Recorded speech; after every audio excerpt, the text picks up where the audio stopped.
Bismillahirrahmanirrahim. Assalamualaikum warahmatullahi wabarakatuh.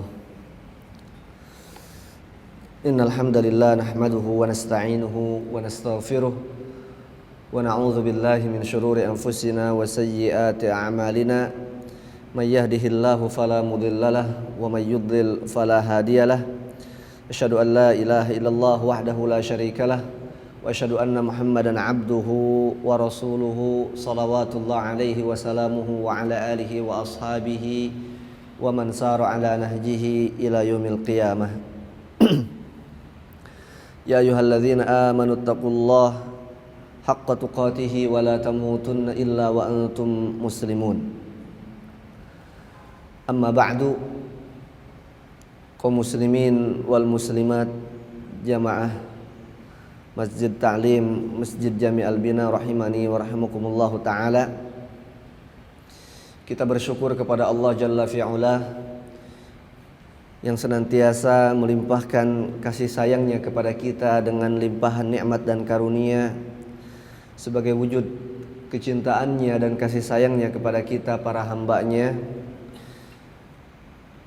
Semoga kita dengan nikmat-nikmat tersebut semakin bisa mendekatkan diri kepadanya dengan perbuatan taat dan amal saleh yang kita lakukan sehingga kita digolongkan oleh Allah Subhanahu wa taala termasuk hamba-hambanya yang bersyukur. Wa qalilun min ibadiyasy syakur, meskipun kata Allah hanya sedikit di antara hamba-hambanya yang mampu menjadi hamba yang bersyukur. Salawat serta salamnya semoga senantiasa dilimpah curahkan kepada Nabi kita, Nabi besar Muhammad sallallahu alaihi wasallam, sosok manusia yang diutus oleh Allah Subhanahu wa taala kepada kita semua sebagai teladan, sebagai panutan dan contoh untuk kita menjalani kehidupan dunia ini, sehingga dengan adanya beliau, dengan kehadiran beliau sebagai seorang utusan Allah Subhanahu wa taala, maka mudahlah bagi kita manusia yang hidup di akhir zaman ini untuk menjalankan kehidupan dunia hanya tinggal mengikuti apa yang telah dicontohkan dan diajarkan oleh beliau sallallahu alaihi wasallam. Tema kita pada kesempatan hari ini adalah satu tema yang mulia. Para ulama mengatakan bahwa Rasulullah SAW mengatakan tema kita ini adalah zirwatus sanamil Islam, adalah puncaknya kejayaan kaum muslimin. Itu ada pada tema kita di kesempatan siang hari ini. Tema ini sangat luas dan temanya sangat besar, sehingga kita harus mengkaji tema ini secara tuntas, secara komprehensif.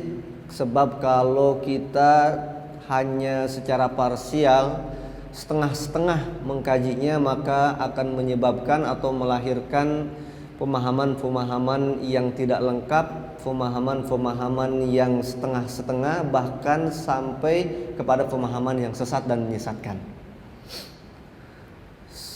Tema ini harus diketahui oleh setiap kita kaum muslimin, wajib hukumnya tentunya kita sebagai seorang muslim, utamanya lagi para penegak hukum, para aparatur negara, ya khususnya terutama dalam hal ini para aparat penegak hukum, kepolisian, atau di negara kita ini ada dibentuk suatu badan khusus untuk menanggulangan orang-orang yang memahami tema yang akan kita bahas pada kesempatan siang hari ini dengan salah, sehingga terbentuklah satu lembaga negara yaitu BNPT, ya, Badan Penanggulangan Teroris Negara, ya, badan negara.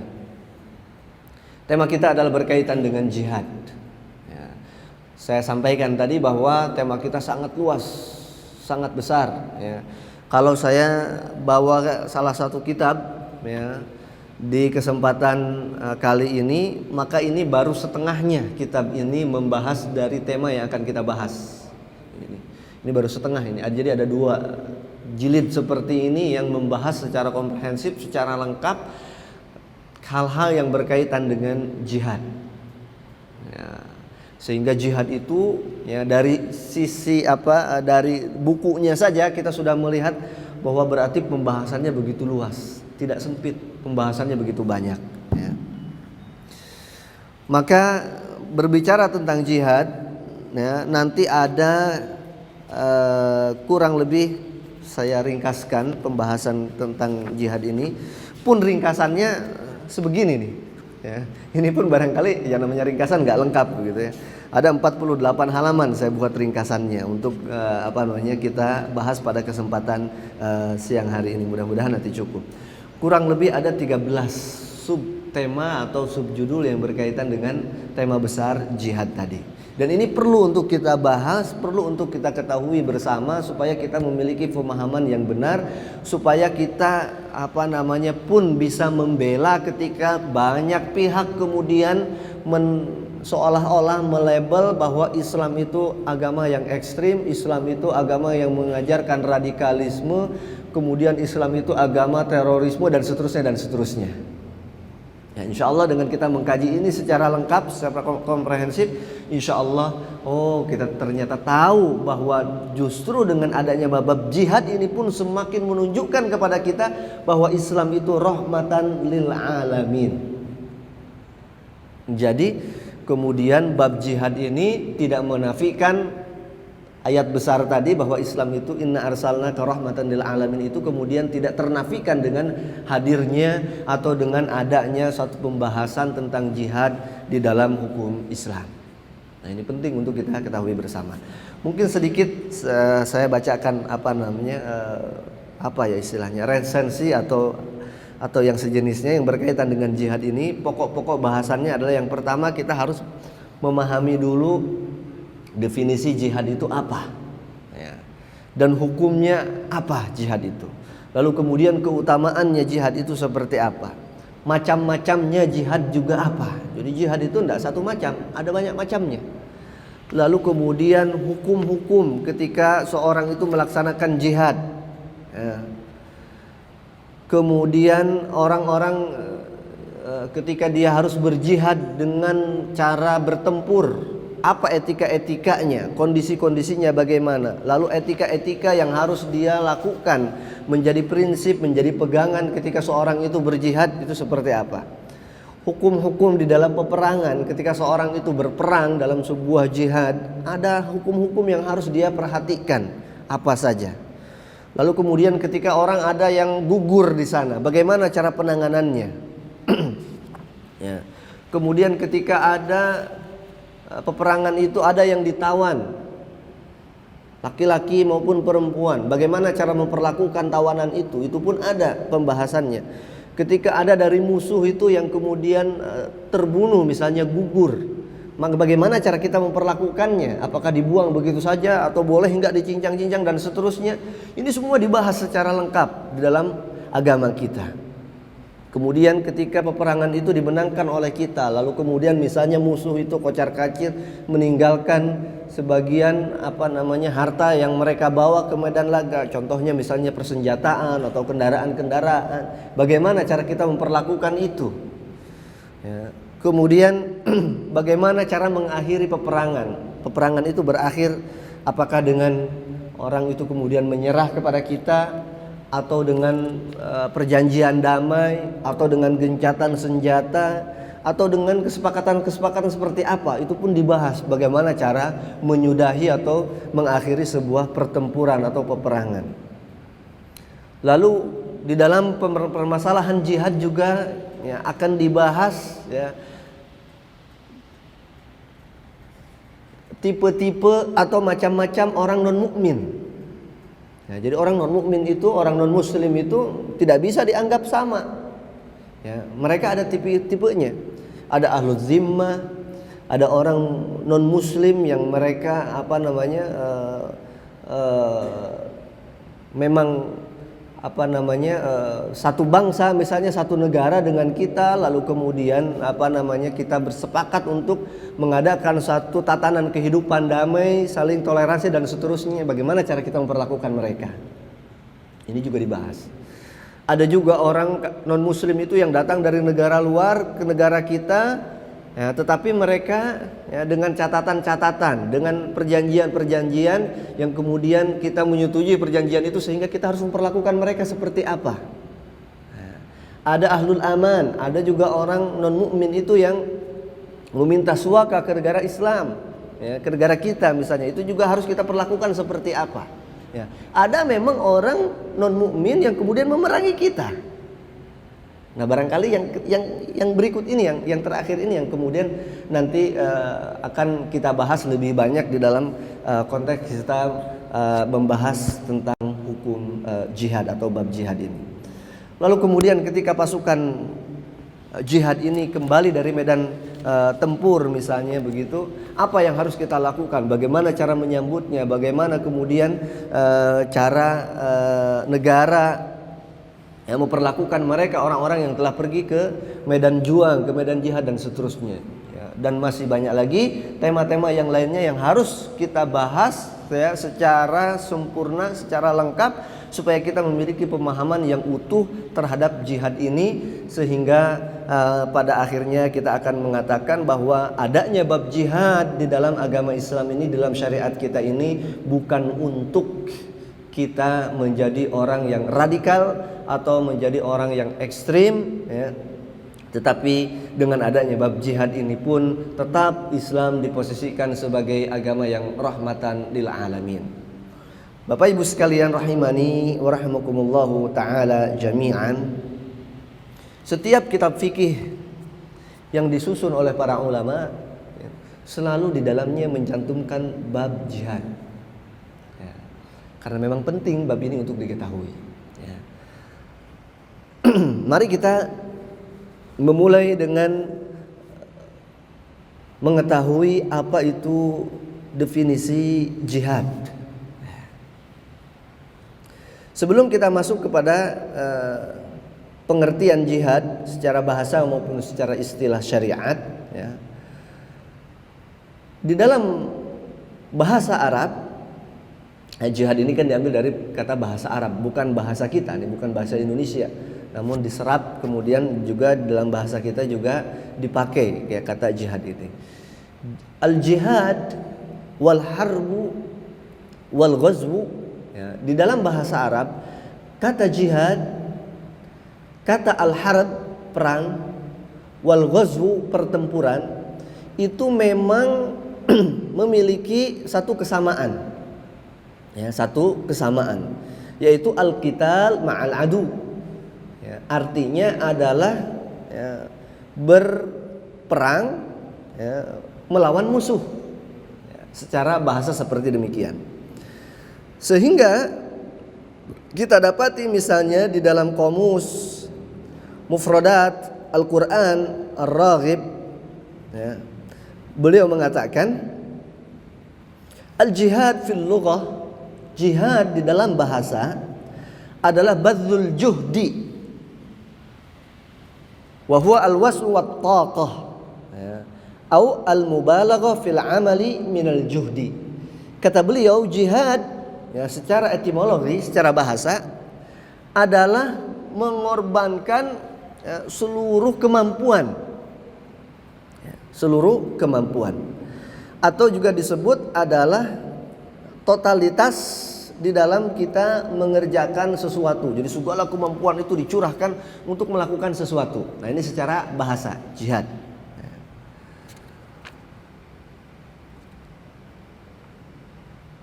Nah, demikian pun kata Ar-Raghib bahwa di dalam mufradat Al-Quran, wal jihad wal mujahada istifraghul wus'i fi mudafa'atil adu.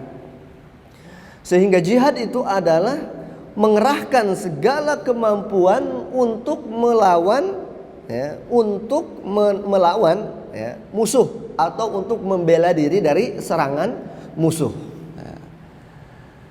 Sehingga kalimat jihad ya, secara bahasa itu cangkupannya lebih luas, ya, cangkupannya lebih luas ketimbang ya, makna jihad secara syariat, ya, secara syariat.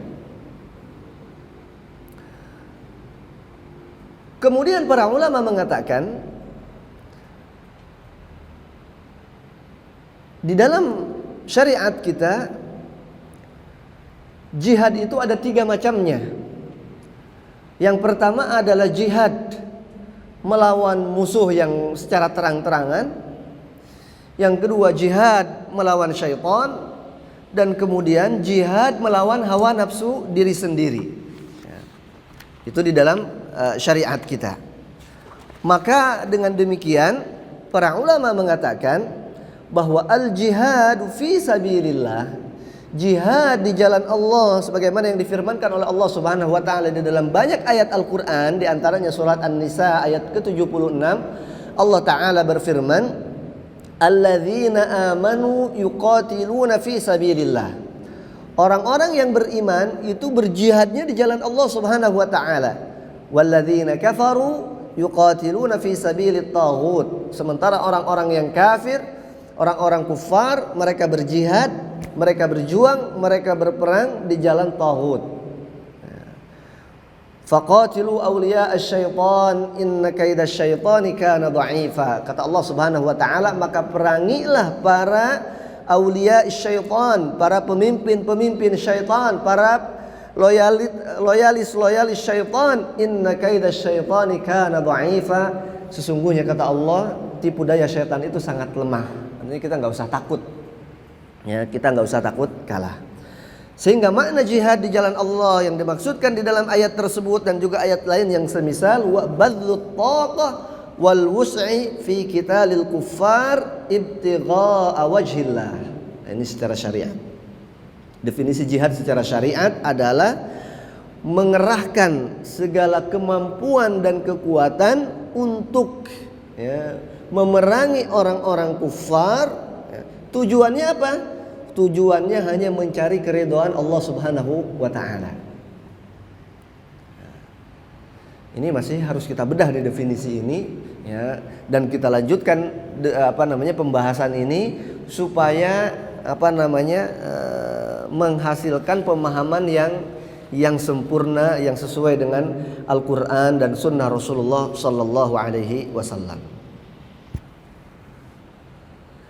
Sehingga dengan demikian kata para ulama, jihad yang sebenarnya, jihad yang sejati itu adalah ketika seseorang melakukannya hanya karena Allah Subhanahu wa taala, bukan karena motivasi yang lain, bukan karena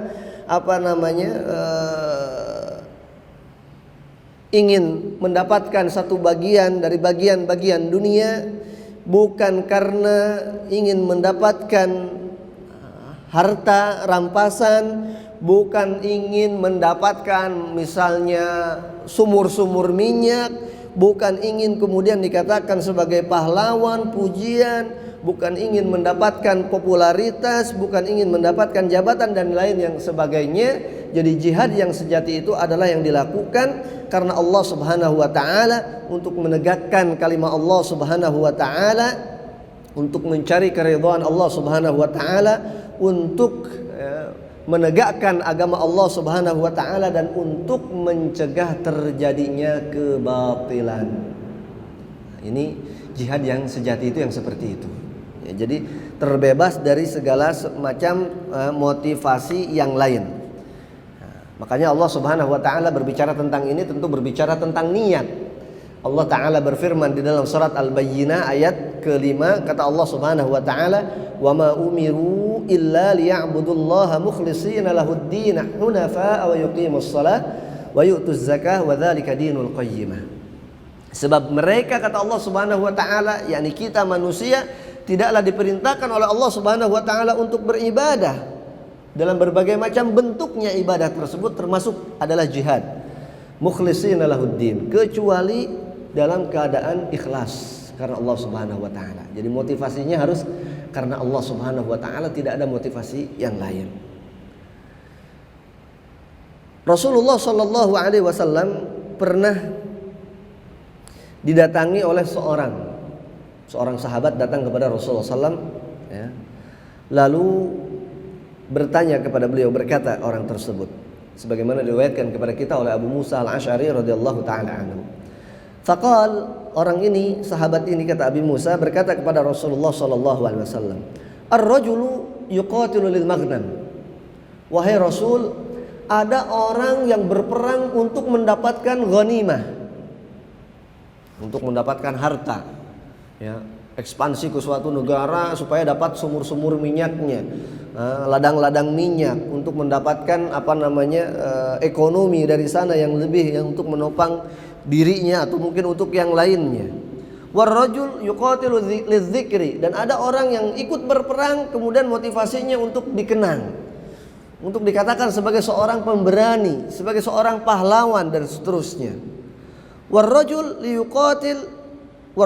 yuqatil liyura makanahu, dan ada juga orang yang berperang motivasinya supaya dia dapat kedudukan. Faman fi sabilillah, lalu kata orang ini, wahai Rasul, lalu bagaimanakah orang yang benar-benar ketika berperang, ketika berjihad itu lillah, di jalan Allah Subhanahu wa taala? Maka apa kata Allah Subhanahu wa taala, apa kata Rasulullah SAW? Man qatala litakuna kalimatullahi hiyal ulya fahuwa fi sabilillah. Orang yang berjihad, orang yang berperang dengan tujuan agar kalimatullah Subhanahu wa taala tegak menjadi yang tertinggi, agar agama Allah Subhanahu wa taala ini dijalankan, fahuwa fi sabilillah, maka itulah orang yang berjihad di jalan Allah. Jadi terlepas dari motivasi dunia, motivasi apa tadi, untuk mendapatkan pujian, terlepas dari motivasi untuk mendapatkan kedudukan dan lain sebagainya. Ya, hadis ini sahih diriwayatkan oleh Imam Bukhari dan juga oleh Imam Muslim. Kemudian ikhwatal iman, ibu bapak sekalian rahimani wa rahimakumullahu taala jami'an, jihad merupakan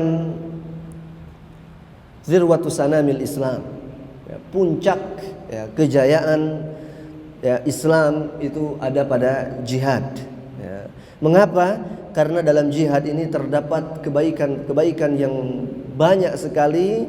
Ya, ketika seorang itu berjihad untuk menegakkan kalimat Allah, lalu kalimatullah itu tertegak, maka syariat Islam, ya, orang-orang Islam yang menjalankan syariat Islam ya, akan terlindungi, akan bebas untuk melaksanakan hukum Allah Subhanahu wa taala, dan agar musuh-musuh Allah Subhanahu wa taala itu terjauhkan dari mereka.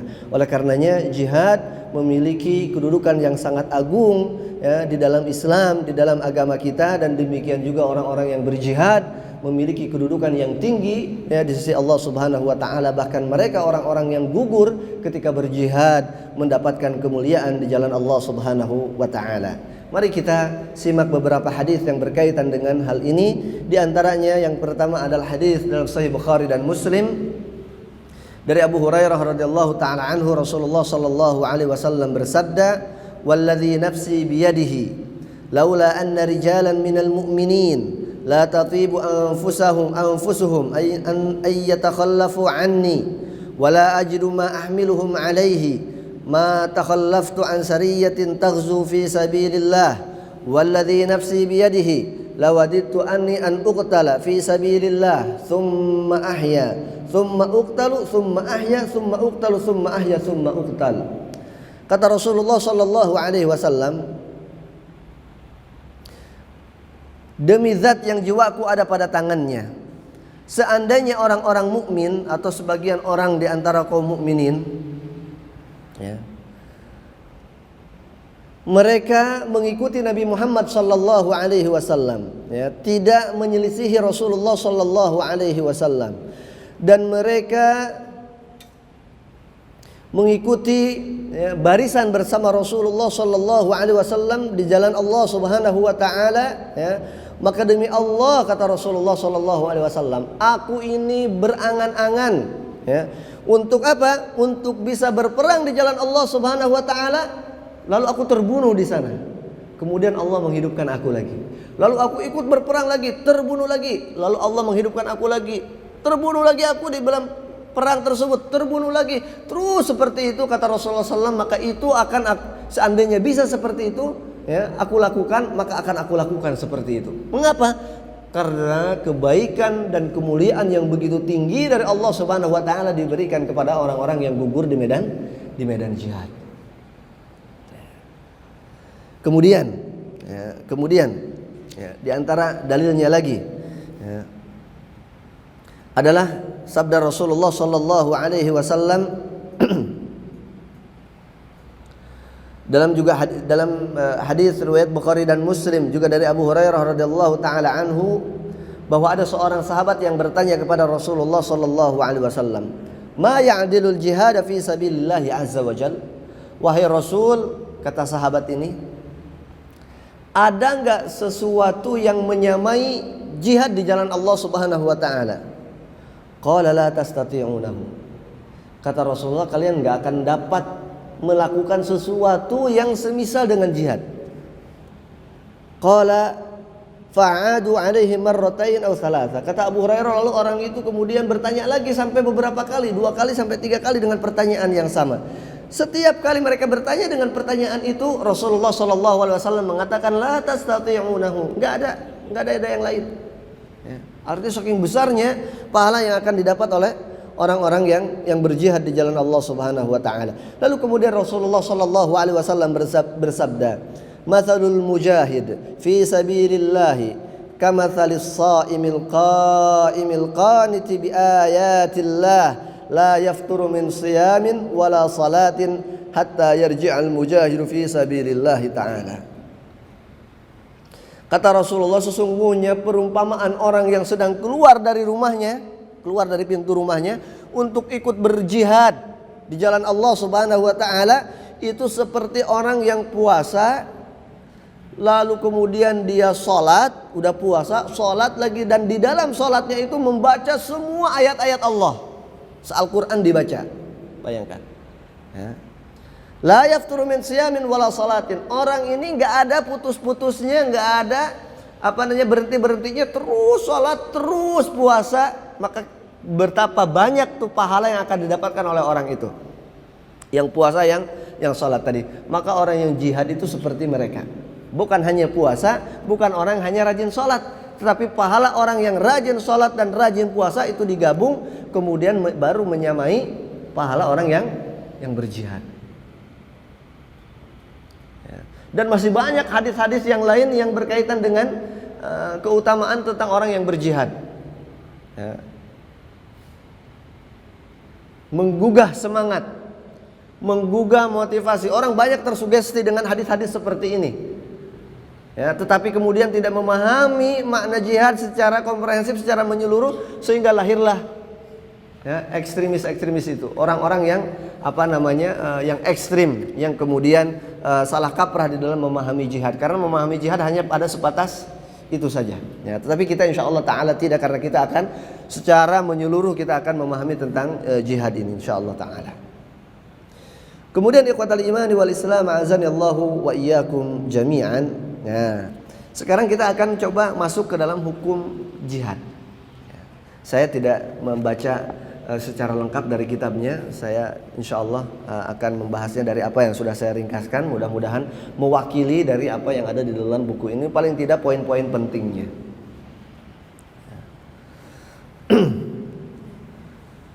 Jihad di jalan Allah Subhanahu wa taala, ya,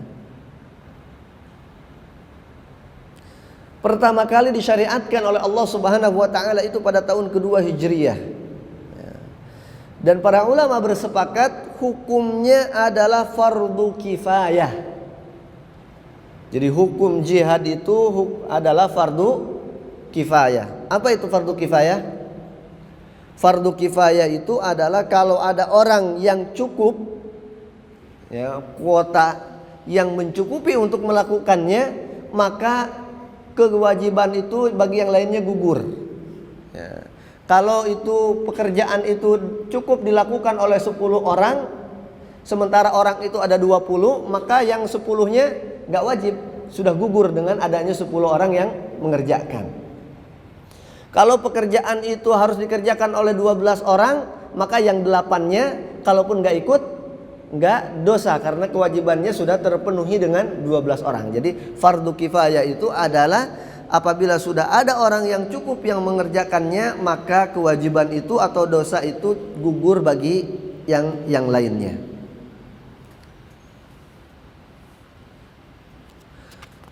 Kemudian ikhwatal imani wal Islam, azanillahu wa iyyakum jami'an. Apa yang menjadikan landasan ulama mengambil satu produk hukum, satu kesimpulan hukum bahwa jihad itu adalah fardu kifayah. Yang pertama adalah firman Allah Subhanahu wa taala di dalam surat Al-Baqarah ayat 216. Di mana Allah taala berfirman, "Kutiba 'alaikumul qitalu wa huwa kurhul lakum wa 'asa an takrahu syai'an wa huwa khairul lakum wa 'asa an tuhibbu syai'an wa huwa syarrul lakum wallahu ya'lamu wa antum ta'lamun." Telah diwajibkan kepada kalian untuk berjihad, untuk berperang. Wa huwa kurhul lakum, dan itu adalah suatu hal yang kalian benci, berat untuk kalian lakukan. Akan tetapi kata Allah, wa 'asa an takrahu syai'an wa huwa khairul lakum. Mudah-mudahan atau boleh jadi kalian membenci sesuatu, ternyata itu adalah sebuah kebaikan untuk kalian. Atau jangan-jangan kalian melakukan sesuatu yang kalian cintai tetapi itu adalah jelek untuk kalian. Wallahu ya'lamu wa antum ta'lamun. Tetapi Allah Maha tahu sesuatu yang kalian tidak tahu. Jadi ketika ayat ini menunjukkan kepada kita bahwa jihad itu wajib, meskipun berat, tapi yang berat itu adalah baik. Sesuatu yang baik menurut kita belum tentu itu adalah baik untuk kita. Nah, jadi ini ayat yang pertama mengapa para ulama mengatakan jihad itu adalah fardu kifayah, karena ayat ini menunjukkan kepada wajib. Nah, ayat yang berikutnya surat At-Taubah ayat ke-122 ini yang menjadikan kewajiban tadi menjadi tidak umum untuk atau menjadi tidak fardu ain karena adanya ayat surat At-Taubah ayat 122 ini di mana Allah taala berfirman, wa ma kana al-mu'minuna liyanfiru kaffah falaula nafara min kulli firqatin minhum ta'ifatun liyatafaqahu fid din wa liyunziru qaumahum idza raja'u ilaihim la'allahum yahdharun. Kata Allah Subhanahu wa taala, dan tidaklah seluruh kaum mukminin itu untuk pergi ke medan jihad seluruhnya. Hendaklah ada di antara sebagian mereka satu kelompok manusia kaum mukminin yang pergi untuk belajar agama agar kemudian ketika mereka nanti kembali ke kampung halamannya supaya dapat memberikan peringatan kepada orang-orang yang ada di sana. Nah, ayat ini perintah juga dari Allah Subhanahu wa taala agar kaum muslimin itu jangan semuanya pergi berperang.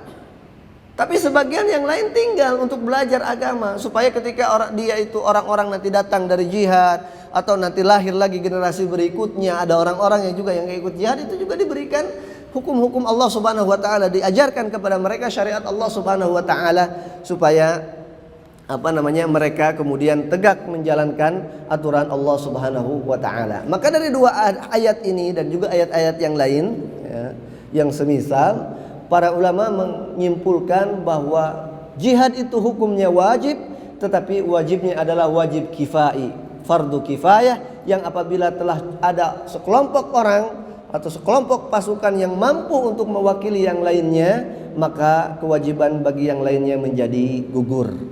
Adapun dari sabda Rasulullah SAW dari hadis adalah diantaranya hadis dalam Sahih Muslim dari Abi Sa'id Al-Khudri bahwa Rasulullah Sallallahu Alaihi Wasallam mengutus pasukan ke Bani Lihyan. Kemudian beliau Sallallahu Alaihi Wasallam mengatakan, liyab'ath min kulli rajulaini ahaduhuma wal ajru bainahuma. Kata Rasulullah, hendaklah diutus dari setiap dua orang satu orang pergi. Jadi kalau ada 10 orang, maka cukup 5 orang yang pergi untuk berperang, yang 5 nggak usah. Tetapi nanti pahalanya yang didapatkan dari 5 orang ini juga akan didapatkan oleh 5 orang yang lainnya. Nah, yang lainnya kenapa nggak pergi? Karena melakukan hal-hal yang dibutuhkan yang lainnya untuk orang-orang yang tidak pergi ke medan jihad. Oleh karenanya kita lihat ada seorang yang datang kepada Rasulullah Sallallahu Alaihi Wasallam. Nanti kita akan sampai juga kepada hadis itu. Ada seorang pemuda datang kepada Rasulullah SAW, mohon izin untuk masuk ke dalam barisan perang. Kemudian orang itu dipanggil oleh Rasulullah SAW dan ditanya, kata Rasulullah SAW, ahayun walidaka, hai anak muda, kata Rasulullah SAW, sini, kamu ikut jihad? Iya wahai Rasul. Kata Rasulullah SAW, dalam pertanyaannya, apakah kedua orang tuamu masih ada, masih hidup? Kata pemuda ini, iya wahai Rasulullah, masih hidup. Ibu saya masih ada, bapak saya juga masih ada wahai Rasul. Maka apa kata Rasulullah? Fafihi majahid. Kamu jihadnya berbakti kepada kedua orang tuamu, gak usah ikut barisan perang. Nah, ini juga menunjukkan bahwa jihad itu bukan hukumnya adalah fardu kifayah. Namun ada beberapa kondisi ibu bapak sekalian rahimani wa rahimakumullah, jihad menjadi fardu ain. Ya. Ada beberapa kondisi jihad menjadi fardu ain. Artinya fardu ain itu setiap kita harus berperang. Nah, ini kondisi-kondisi tertentu. Ya. Kapan?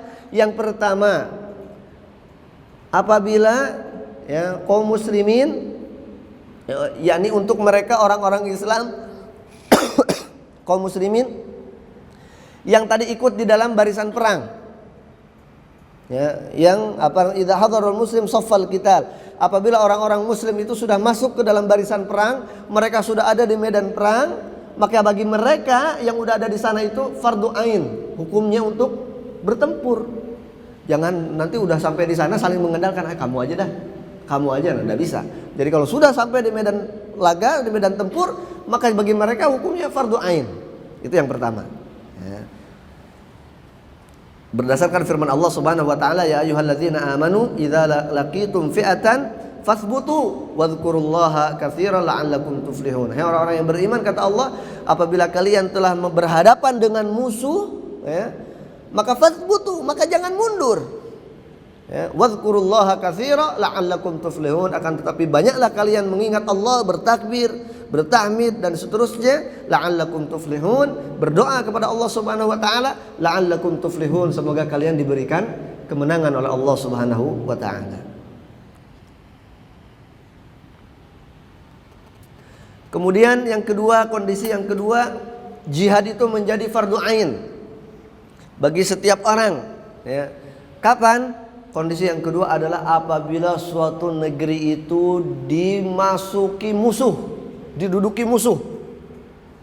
Contohnya dulu kita zaman penjajahan, ketika negara kita dikuasai oleh para penjajah, maka setiap warga negara tersebut, dulu orang tua kita itu memiliki kewajiban untuk memerangi sesuai dengan kapasitasnya tentunya.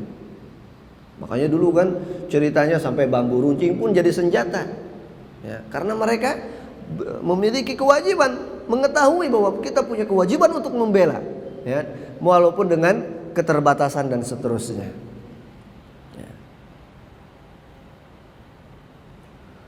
Kata Allah Subhanahu wa taala, ya ayyuhalladzina amanu qatilul ladzina yalunakum minal kuffar wal yajidu fikum ghilzah wa'lamu annallaha ma'al muttaqin.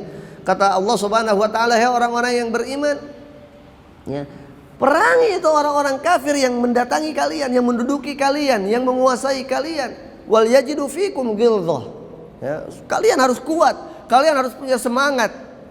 Tunjukkan keberanian kalian. Wa'lamu annallaha ma'al muttaqin, dan ketahuilah, kata Allah Subhanahu wa taala, bahwa Allah bersama orang-orang yang bertakwa. Jadi jangan lupa ketika kita berjihad memohon perlindungan kepada Allah Subhanahu wa taala. Kondisi yang ketiga, kapan jihad itu menjadi fardu ain? Fardu ain itu artinya wajib bagi semua orang. Adalah idza stanfara al-imam an-nas aw ahadan bi'ainihi. Jihad menjadi fardu ain, menjadi kewajiban individu, apabila seorang presiden, apabila seorang pemimpin menyuruh rakyatnya untuk pergi berperang, atau apabila presiden menunjuk orang per orang, maka yang ditunjuk itu wajib hukumnya dia untuk pergi berjihad. Dalam hal ini pemimpin kita adalah presiden, karena negara kita bentuknya republik, maka komando tertingginya, panglima tertinggi itu adalah presiden. Maka kapan jihad itu menjadi wajib fardu ain? Apabila presiden menyuruh. Kalau Pak Jokowi presiden kita menyuruh kita untuk berperang, maka kewajiban perang itu ada pada masing-masing kita sebagai rakyatnya. Atau kalau Pak Presiden menunjuk orang per orang, misalnya dari barisan TNI atau BRIMOB misalnya, maka kepada orang-orang yang ditunjuk itu menjadi fardu ain. Yang nggak ditunjuk berarti enggak. Nah, ini yang ketiga. Nah, ini lihat ini. Ini penting ini untuk kita ketahui ini. Ya. Jadi harus ada restu atau bahkan perintah dari presiden, dari atasan, ya, dari pemimpin. Ya, bukan semau-maunya sendiri jihad itu. Ya. Kemudian yang keempat, tadi dalilnya yang ketiga adalah surat At-Taubah ayat 38 sampai dengan 39, di mana kata Allah Subhanahu wa taala, ya ayyuhalladzina amanu ya ma lakum idza qila lakum munfiru fi sabilillahi tsaqaltum ilal ard araditum bil hayatid dunya minal akhirah fama mata'ul hayatid dunya fil akhirati illa qalil illa tanfiru yu'adzibkum 'adzaban alima wa yastabdil qauman ghairakum wa la tadurruhu syai'a wallahu 'ala kulli syai'in qadir. Ayat ini kalau dikatakan kepada kita oleh pemimpin kita untuk pergi berperang, maka enggak ada alasan untuk kita tidak pergi. Kemudian yang keempat,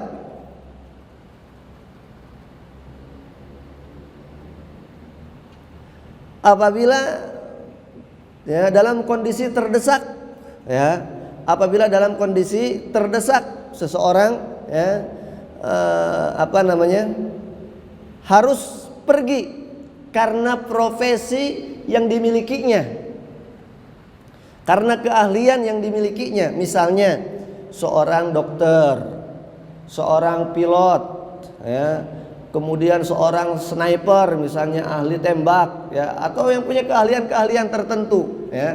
Apabila dalam sebuah pasukan perang itu misalnya tidak ada tim dokternya atau tim dokternya kurang, maka yang berprofesi dokter itu hukumnya menjadi wajib kepada dia untuk ikut dalam barisan perang tersebut, ya. Kalau misalnya negara kita perang misalnya begitu atas perintah dari pimpinan kita, dari presiden misalnya begitu, kemudian dalam peperangan itu membutuhkan katakanlah pesawat-pesawat tempur, maka mereka orang-orang yang punya keahlian mengendalikan pesawat-pesawat tempur, pilot-pilotnya menjadi fardu ain untuk dia mengikuti peperangan tersebut. Nah, inilah 4 kondisi kapan perang itu menjadi fardu ain, kewajiban atas individu-individu. Ya, di luar ini maka jihad itu hukumnya fardu kifayah. Fardu kifayah, ya. Kalau sudah ada yang mewakili, cukup untuk mewakili, maka yang lain menjadi gugur kewajibannya. Banyak hikmah mengapa jihad ini disyariatkan di dalam agama kita, ya. Banyak sekali hikmahnya, ya. Intinya adalah untuk menegakkan kalimat Allah Subhanahu wa taala, supaya hukum Allah Subhanahu wa taala itu dijalankan di atas muka bumi ini, supaya hukum Allah Subhanahu wa taala itu dihormati, supaya orang-orang yang menjalankan hukum Allah Subhanahu wa taala itu mendapatkan kemuliaan, ya. Itu diantara hikmahnya, dan masih banyak hikmah-hikmah yang lainnya. Barangkali kita bisa membacanya sendiri-sendiri insyaallah taala. Nah, kemudian berikutnya syarat, ya, wajib berjihad di jalan Allah Subhanahu wa taala. Syarat wajib, ya, seseorang berjihad di jalan Allah Subhanahu wa taala. Yang pertama adalah Islam. Jadi orang yang enggak Islam, yang enggak wajib jihad. Ya, yang tadi hukum yang tadi itu fardu kifayah itu kepada siapa? Ya, yang memenuhi kriteria berikut ini. Yang pertama adalah Islam, Muslim. Yang kedua berakal sehat. Ya. Yang keempat baligh, dia sudah dewasa. Ya. Yang keempat adalah laki-laki. Nah, ini laki-laki. Perempuan berarti nggak wajib. Tapi boleh nggak perempuan ikut jihad? Atau enggak? Atau ada nggak pertanyaannya jihad yang khusus untuk perempuan? Ya, jawabannya ada. Ya, adalah haji dan umrah. Aisyah radhiyallahu taala anha ketika mendengar begitu besarnya pahala dan kemuliaan yang akan didapatkan oleh orang yang berjihad, Aisyah bertanya kepada Rasulullah SAW, bagaimana dengan kaum wanita? Apakah ada jihad untuk wanita? Qala na'am. Kata Rasulullah, ada. Jihaduhunna al-umratu wal hajj, atau kama qala sallallahu. Kata Rasulullah, jihad para wanita adalah mengerjakan umrah dan haji. Ini juga berarti apa yang kita sampaikan tadi di definisi awal itu, ya, dan nanti akan kita bahas lagi di macam-macam jihad, bahwa jihad itu tidak kemudian berupa peperangan saja. Jihad itu banyak macamnya. Nanti kita akan sampai kepadanya. Kembali kita kepada kriteria tadi, syarat wajib jihad adalah Islam, Muslim, berakal sehat, kemudian dia sudah baligh, ya, lalu kemudian laki-laki, ya, jenis kelaminnya, kemudian yang kelima sehat jasmani, ya, dan kemudian yang keenam, ya, dia wujudun nafaqah, dia memiliki perbekalan. Artinya dia mampu. Ya, perbekalan nanti akan kita bahas, perbekalan untuk dia bawa ketika dia berperang, selama dia keluar dari rumahnya, dan untuk ditinggalkan untuk anak istrinya. Jangan sampai dia pergi, anak istrinya kelaparan. Nah, jadi seperti itu. Nah, ini syarat-syarat ini harus dipenuhi, ya, sehingga jihad, ya, tidak wajib kepada non muslim, tidak wajib untuk anak kecil, tidak wajib untuk orang yang akal sehatnya keganggu atau orang gila, tidak wajib untuk orang yang sakit, ya, sedang di rumah sakit mau jihad misalnya gitu, tidak wajib kepada perempuan, ya, dan tidak wajib kepada orang yang miskin yang tidak punya apa-apa, kecuali orang ada yang mau menanggung. Nah, biasanya kalau di zaman dahulu, mungkin di zaman sekarang juga, ya, orang pergi ke jihad itu berbulan-bulan, ya, minimal 10 hari seminggu. Nah, itu selama seminggu di sana kan dia nggak kerja, ya. Nah, itu dia mau makan apa di sana, itu dia harus punya. Begitupun untuk keluarga yang ditinggalkan, maka dia harus punya sesuatu yang harus dia tinggalkan untuk menafkahi anak istrinya. Kemudian Bapak Ibu sekalian rahimani wa rahimakumullah taala jami'an,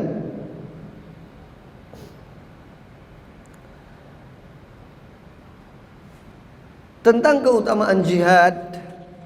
Keutamaan jihad artinya pahala yang akan didapatkan oleh seorang yang berjihad, ya. Ini banyak sekali keutamaannya, sehingga orang akan termotivasi, akan terbakar semangatnya apabila mendengarkan hadis-hadis dan firman Allah Subhanahu wa taala yang berkaitan dengan keutamaan jihad ini, ya, untuk kita berjihad. Misalnya saja nih, ya, misalnya saja. Kata Rasulullah sallallahu alaihi wasallam, banyak sekali hadisnya, saya ambilkan beberapa. La ghadwatun fi sabilillahi aw rawhatun khairum minad dunya wa ma fiha. Rawahul Bukhari wa Muslim. Dalam hadis Bukhari dan Muslim dari Anas bin Malik, Rasulullah sallallahu alaihi wasallam bersabda, kata Rasulullah, satu perjalanan di pagi hari atau di sore hari dalam rangka berjihad di jalan Allah Subhanahu wa taala, itu nilainya di sisi Allah Subhanahu wa taala lebih mahal dari dunia dan seluruh isinya. Lebih baik dari dunia dan seluruh isinya. Contohnya lagi hadis dari Rasulullah sallallahu alaihi wasallam berkaitan dengan keutamaan jihad, atau memberikan nafkah untuk orang yang berjihad di jalan Allah Subhanahu wa taala. Kata Rasulullah sallallahu alaihi wasallam, man anfaqa zawjaini fi sabilillah da'ahu khazanatul jannah kullu khazanati babin ay full halumma. Kata hadis sahih riwayat Bukhari dan Muslim, barang siapa yang memberikan nafkah kepada dua orang istri, ya, di jalan Allah Subhanahu wa taala, ya, karena Allah Subhanahu wa taala, maka dia akan dipanggil oleh malaikat ya, penjaga pintu surga, ya, untuk mendapatkan apa yang ada di dalam surga, dan mereka mengatakan halumma, ya, ayo mari ke sini, silakan untuk mengambil apa yang ada di dalam di dalam surga daripada kenikmatan-kenikmatan. Ya. Kemudian contohnya lagi adalah firman Allah Subhanahu wa taala di dalam surat Ali Imran ketika Allah Subhanahu wa taala mengatakan wala tahsabannal ladzina qutilu fi sabilillahi amwata bal ahya'un inda rabbihim yurzaqun. Kata Allah Subhanahu wa taala, dan janganlah kalian mengira bahwa orang-orang yang gugur di medan laga, di medan perang adalah mereka mati, mereka hidup di jalan Allah Subhanahu wa taala dan menempatkan kenikmatan. Masruq rahimahullahu taala ketika membaca ayat ini kebingungan. Bagaimana nih orang yang mati di jalan Allah, tapi jangan kau katakan mati, jangan kau kira mati karena dia hidup, bahkan mendapatkan kenikmatan. Bertanyalah kepada Ibnu Abbas radhiyallahu taala anhu. Maka kata Ibnu Abbas, demi Allah aku pun bertanya tentang ayat ini kepada Rasulullah. Jadi ketika aku baca ayat ini, kata Ibnu Abbas, aku pun nggak ngerti, nggak ngeh. Lalu aku bertanya kepada Rasulullah sallallahu alaihi wasallam, maka kemudian Rasulullah sallallahu alaihi wasallam bersabda, arwahuhum fi jawfi tayrin khadrin laha qanadil mu'allaqatun tahtal arsy tasrahu minal jannati haitsu syaa. Kata Rasulullah sallallahu alaihi wasallam, maksud ayat tadi adalah bahwa arwah-arwah orang yang gugur di medan jihad itu, yang mati syahid, ditempatkan oleh Allah di paru-paru burung yang berwarna hijau. Burung-burung ini memiliki sangkar yang tergantung di arasy Allah Subhanahu wa taala, dan burung-burung ini dapat terbang ke surga sesuka orang yang mati syahid tadi. Jadi bisa berkeliling surga. Lalu ketika mereka sudah selesai berkeliling surga, ya, burung itu kembali ke sangkarnya. Lalu Allah Subhanahu wa taala datang kepada mereka dan bertanya, hal tashtahuna syai'an? Kata Allah kepada mereka, apakah ada suatu keinginan yang kalian harapkan, yang kalian impikan? Mereka mengatakan, orang-orang yang mati syahid itu, apa yang kita inginkan? Apa yang kita mimpikan? Apa yang kita idam-idamkan? Sementara kami ini baru pulang mendapatkan sesuatu yang begitu nikmat yang tidak ada pernah sebelumnya. Maka Allah bertanya lagi, atashtahuna syai'an? Ada enggak kalian punya keinginan, kata Allah? Mereka menjawab begitu lagi. Dalam pikiran mereka bahwa tidak ada yang lebih baik daripada apa yang telah mereka lihat, yaitu surga. Lalu Allah menawarkan lagi kepada mereka untuk yang ketiga kalinya. Kata Allah Subhanahu wa taala, hal tashtahuna syai'an? Ayo kalian mau minta apa? Ketika Allah menawarkannya sampai 3 kali, kemudian mereka berpikir, oh berarti kalau begitu kita minta apa saja ini mesti dikabul nih sama Allah nih. Kita dipaksa minta, kita disuruh nih sama Allah nih untuk meminta. Berarti minta apa aja pasti dikasih, pasti dikabul. Maka apa? Kemudian mereka mengajukan satu permintaan. Apa kata mereka? Ya Rabb, nuridu an narji'a au an turadda ila azsadina fanuqatila fi sabilika marratan ukhra. Ya Allah, satu permintaan dari kami.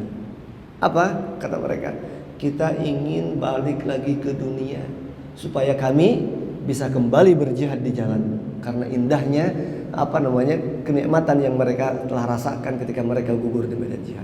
Tetapi karena permintaan yang muncul dari mereka itu adalah balik lagi ke dunia, maka Allah Subhanahu wa taala tinggalkan mereka, tidak digubris, tidak dikabulkan. Artinya kalau orang yang sudah mati ya sudah, nggak bisa balik lagi ke dunia. Itu orang yang paling mulia matinya, mati syahid. Ya, maka orang yang matinya di bawah mati syahid, ya bagaimana orang mau balik lagi ke dunia? Sehingga mitos belaka adalah suatu kepercayaan yang salah kaprah ketika orang itu beranggapan orang yang mati itu balik lagi atau gentayangan, itu nggak ada. Ya. Orang yang matinya mulia saja nggak diizinkan sama Allah balik ke dunia. Bagaimana orang yang matinya tidak seperti itu? Kemudian kata Rasulullah sallallahu alaihi wasallam, ya, berkaitan dengan keutamaan jihad di jalan Allah Subhanahu wa taala. Saya ambilkan lagi contoh yang lainnya.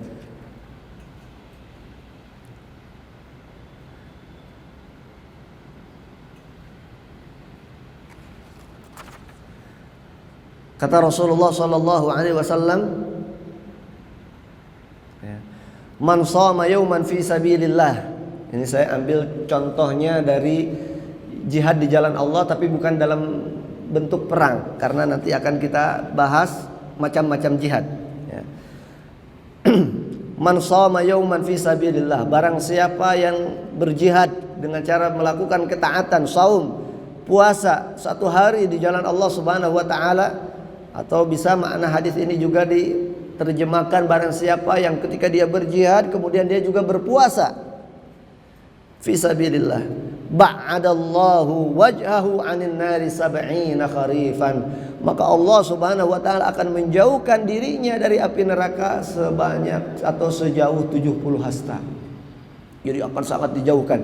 Jadi orang ini nggak mungkin tersentuh oleh api neraka ya, orang yang berjihad di jalan Allah Subhanahu wa taala. Dan masih banyak lagi keutamaan-keutamaan dan pahala-pahala yang besar yang akan didapat oleh orang-orang yang berjihad di jalan Allah Subhanahu wa taala. Ibu bapak sekalian rahimani wa rahimakumullahu taala jami'an. Berjihad itu banyak caranya. Banyak caranya. Yang pertama, orang bisa berjihad di jalan Allah Subhanahu wa taala dengan cara jihad dengan melawan hawa nafsunya atau dengan dirinya, mengorbankan dirinya, jihad dengan mengorbankan harta, dan bahkan orang bisa berjihad dengan lisan, dengan lidah ya, yaitu berdakwah di jalan Allah Subhanahu wa taala, menyeru orang kepada ketaatan dalam menjalankan perintah Allah Subhanahu wa taala dan menjauhi larangan-larangannya. Kemudian jihad ya, juga dapat dilakukan dengan cara berperang di jalan Allah Subhanahu wa taala dengan bertempur ya, di medan perang. Yang pertama, macam-macam jihad ini adalah jihad dengan mengorbankan atau jihad dengan diri sendiri, dengan diri ya. Dapat dilakukan adalah dengan belajar ilmu agama, kemudian mengamalkannya, mendakwahkan ilmu, yakni menyampaikan kepada orang lain ilmu yang sudah didapatkan, dan kemudian bersabar di dalam melakukan itu semua. Sabar pada saat belajar, kayak kita sekarang ini duduk di majelis ta'lim. Nah, ini jihad juga ini. Kemudian mengamalkan ilmu, mengamalkan apa yang kita belajar tentang sholat yang benar, kita amalkan, itu juga jihad. Wudu yang baik, itu juga jihad, mengamalkan ilmu ya. Kemudian juga mengajarkan kepada orang lain apa yang sudah kita pelajari, itu juga jihad. Dan bersabar ketika kita menjalankan itu semua, itu juga bagian daripada jihad. Banyak dalilnya tentang itu. Wa man ahsanu qawlan mimman da'a ila Allah wa 'amila shalihan, dan seterusnya. Yang kedua, jihad melawan syaitan. Jihad melawan syaitan adalah membentengi diri kita ya, supaya kita tidak terjerumus ke dalam tipu daya syaitan berupa syubhat dan syahwat. Syubhat, pemikiran-pemikiran yang nyeleneh, pemahaman-pemahaman yang tidak sesuai dengan apa yang seharusnya, syubhat, sehingga menjadikan seseorang itu merasa dirinya benar padahal salah. Memahami ayat-ayat tentang perang ya, dengan salah karena adanya asupan-asupan pemahaman dari syaitan, sehingga lahirlah jihad di jalan Tamrin, jihad di jalan Sarinah. Nah, ini karena syubhat, merasa benar padahal salah ya. Kemudian syahwat ya, jihad melawan syaitan, tipu daya syaitan juga berupa syahwat, keinginan-keinginan hawa nafsu ya. Ingin mendapatkan harta yang banyak, yang instan, tidak capek tapi maunya enak ya. Tidak mau kerja tapi mau dapat banyak, dan seterusnya, sehingga orang korupsi, sehingga orang berjudi dan seterusnya. Nah, ini juga jihad ketika kita melawan itu semua, jihad melawan syaitan. Nah, jadi jihad itu maknanya luas sekali, karena tadi definisinya apa? Badlut taqa wal wus'i, ya, mengorbankan segala kemampuan fi sabilillah untuk kita ada di jalan Allah. Ya, di jalan Allah itu apa? Itu tadi. Belajar agama, mengamalkannya, kemudian mendakwahkannya dan sabar. Itu di jalan Allah juga. Melawan syubhat, melawan syahwat, melawan syaitan, ini juga di jalan Allah. Allah Ta'ala mengatakan inna syaitana lakum adu fattakhidhuhu aduwa innama yad'u hizbahu liyakuna min ashabis sa'ir.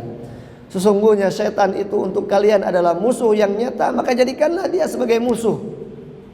Innama yad'u hizbahu liyakuna min ashabis sa'ir.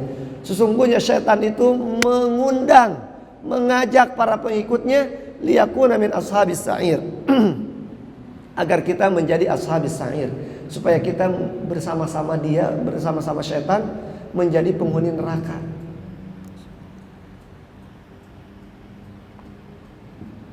Maka kita jangan tertipu, kita harus lawan syaitan itu. Kemudian bentuk jihad yang berikutnya adalah jihad melawan kezaliman, melawan kemungkaran, melawan sesuatu yang tidak dicontohkan oleh Allah dan Rasulnya. Ini juga jihad. Bagaimana cara melakukannya? Melawan kezaliman, melawan pekerjaan-pekerjaan atau sesuatu yang tidak dicontohkan oleh Allah dan Rasulnya. Sebagian orang atau dinamai, mohon maaf kalau bahasanya agak kurang tepat, sebagian orang menyebutnya dengan perbuatan bid'ah. Al-munkarat, kemungkaran ini harus dilawan. Bagaimana cara kita melawannya? Telah diajarkan oleh Allah Subhanahu wa taala, ud'u ila sabili rabbika bil hikmah. Serulah orang, ajaklah orang untuk menuju jalan Allah yang lurus, menuju ketaatan kepada Allah, untuk menjalankan hukum-hukum Allah. Bagaimana? Bil hikmah, dengan cara yang bijak, yang santun, yang sopan. Jadi menyeru kepada kebenaran harus dengan cara yang benar,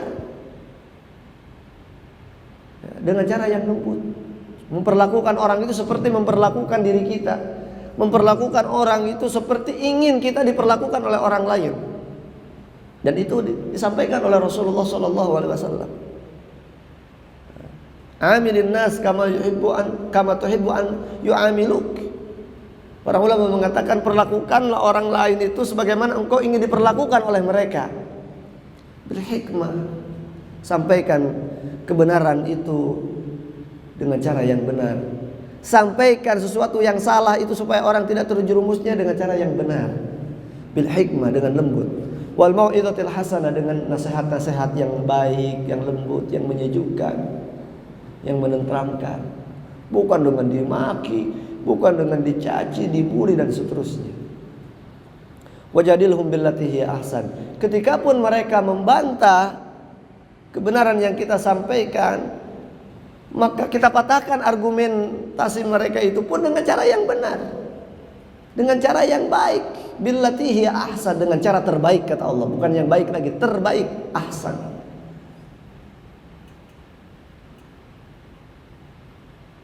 Teknisnya bagaimana? Rasulullah SAW mengajarkan kepada kita. Kata Rasulullah SAW, man ra'a minkum munkaran falyughayyirhu biyadihi. Siapa orang yang melihat suatu kemungkaran, dia punya kapasitas, dia punya kemampuan,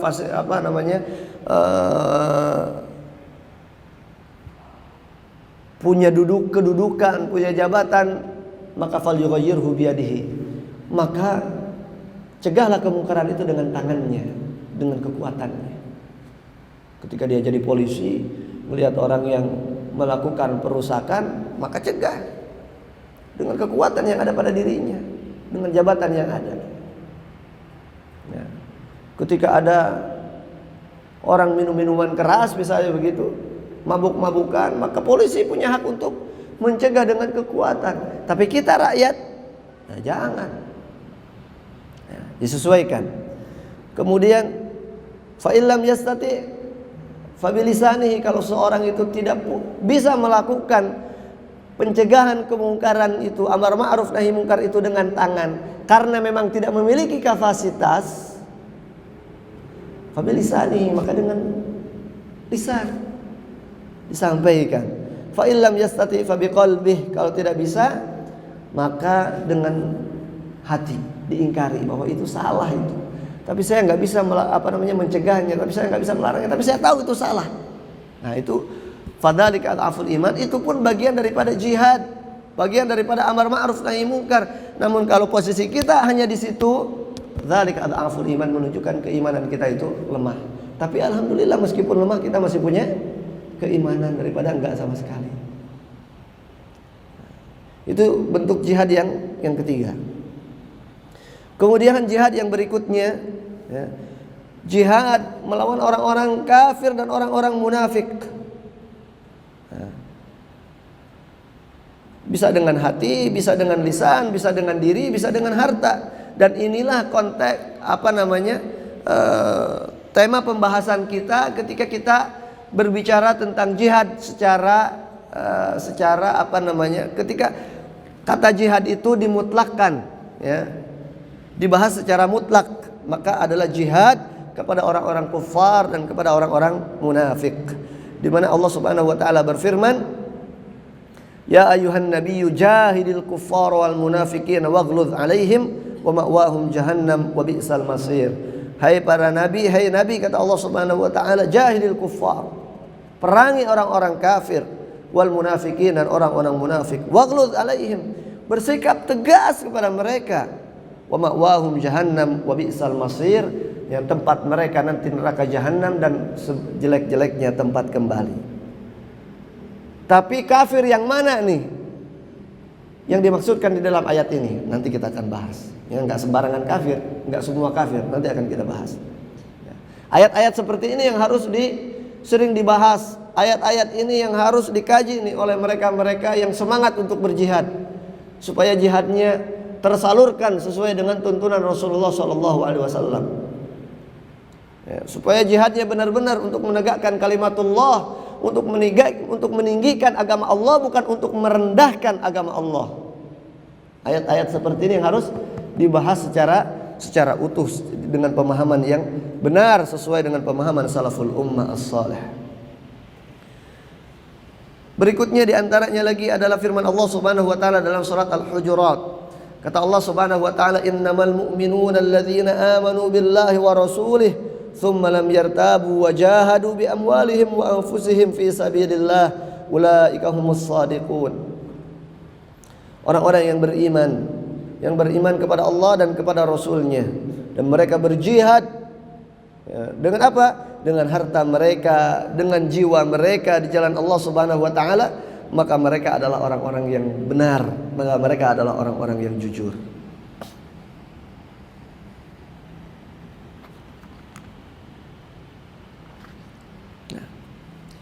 Jihad di jalan Allah Subhanahu wa taala dengan fisik, dengan makna peperangan, ya, ada 4 macamnya. Yang pertama, jihad melawan orang-orang kafir dan orang-orang musyrik yang tadi itu. Ini perlu untuk dilakukan, ya, dalam kondisi tertentu, ya, dalam kondisi ketika itu sudah memenuhi kriteria untuk melakukannya. Nanti kriteria dan kondisinya bagaimana nanti akan kita sampaikan, ya. Supaya apa? Supaya menjaga kaum muslimin dari kejahatan mereka, dari keburukan mereka, dan supaya aturan Islam, agama Islam itu dapat ditegakkan, dapat dijalankan oleh orang-orang muslim, oleh para pemeluk-pemeluknya dengan leluasa. Tujuannya itu.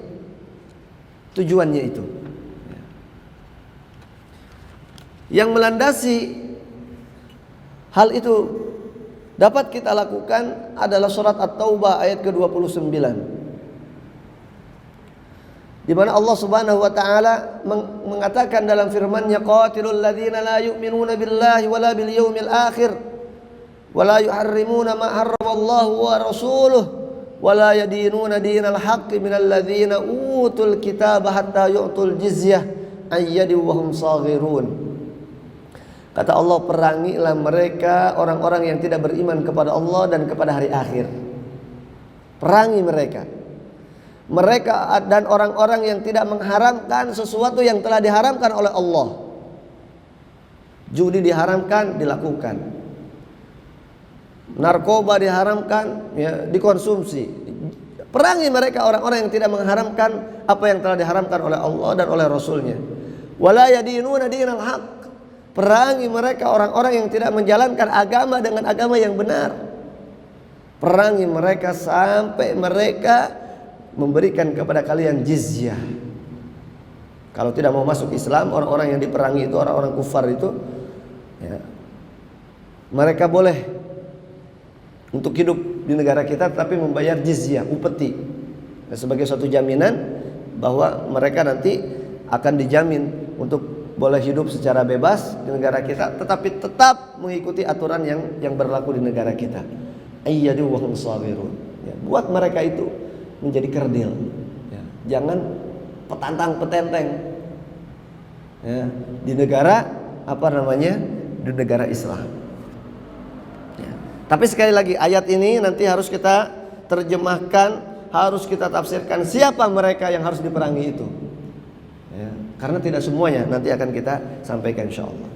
Dan masih banyak lagi ayat-ayat yang lainnya, ya, sebagaimana yang kita sampaikan tadi di awal, kita tidak akan menyampaikan seluruh dalil-dalil yang ada atau pembahasan secara terperinci detail, ya. Kita akan mengambil garis-garis besar dalam hukum jihad ini, karena kalau kita sampaikan ini butuh berpuluh-puluh kali pertemuan barangkali, ya. Ini satu kitab ini, masih ada kitab yang lain yang membahas semua ini kepada kita. Yang kedua adalah jihad secara fisik, ya, itu melawan orang-orang yang murtad dari agama Allah. Ya. Jadi orang yang keluar dari agama Islam, kalau hukum Islam itu berlaku, maka dia diberikan dua pilihan: suruh taubat, balik lagi masuk Islam, atau diperangi, atau diperangi. Kata Rasulullah Shallallahu Alaihi Wasallam, "Man baddala dinahu faqtuluh." Barang siapa yang mengganti agamanya, yakni murtad, faqtuluh, maukah hukumannya dibunuh, bunuh dia. Ya, akhrajahul Bukhari, dikeluarkan hadis ini oleh Imam Bukhari. Tapi kapan seorang yang murtad itu harus dibunuh? Ini juga ada syarat-syaratnya, ada kriteria-kriterianya. Ya, tidak sembarangan. Sekarang ada tetangga kita keluar dari agama Islam, habis gitu saya tembak nanti, atau saya tusuk pakai pisau. Tidak sembarangan. Ya, ada syarat dan kriterianya. Ya, saya di sini hanya ingin mengambil garis besarnya saja, kapan jihad secara fisik itu diberlakukan atau di mana saja. Yang pertama tadi ketika kita melawan orang-orang kufar. Siapa orang-orang kafir yang harus kita perangi? Nanti akan kita bahas.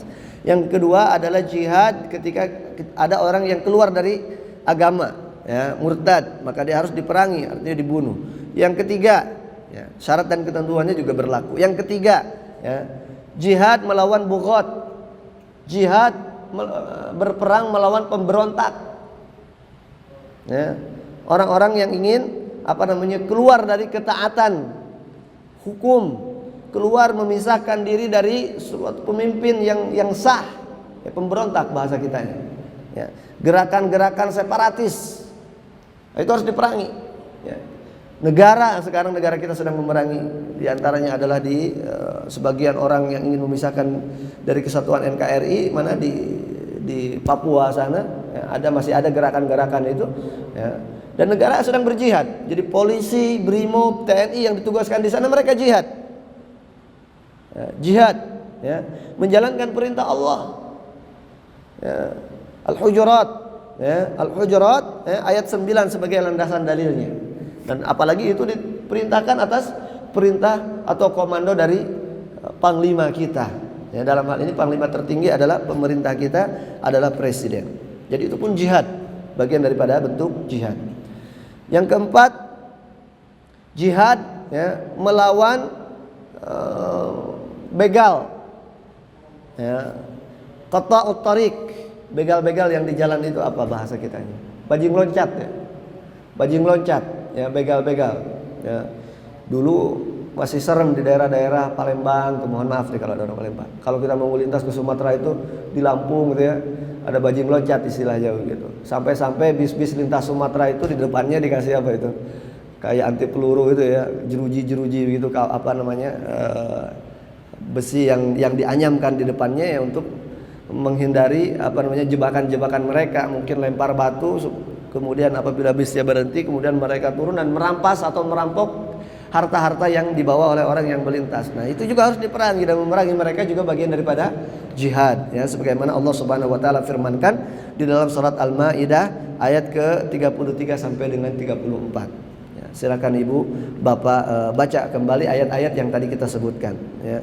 Kata Allah Subhanahu wa taala, "Innama jazaa'ul ladzina yuharibuna Allah wa rasulahu wa yas'auna fil ardi fasada ay yuqattalu aw yusallabu aw tuqatta'a aydihim wa arjuluhum min khilaf." Ya, orang-orang yang memerangi Allah dan Rasulnya atau mereka membuat kerusakan di muka bumi, maka balasannya adalah mereka harus dibunuh, diperangi, atau disalib, atau dipotong kaki dan tangannya secara silang. Potong kaki kiri dengan tangan yang kanan dan seterusnya.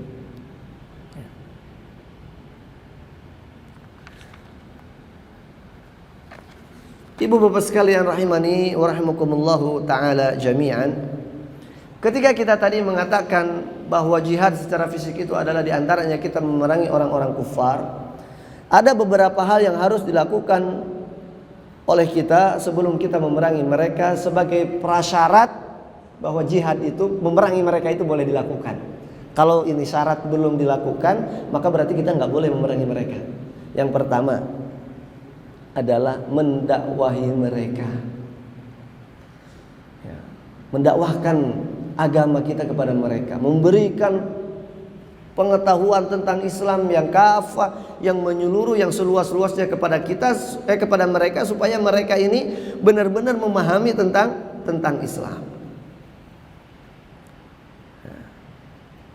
sehingga mereka tidak boleh diperangi kecuali dengan dua syarat, ya.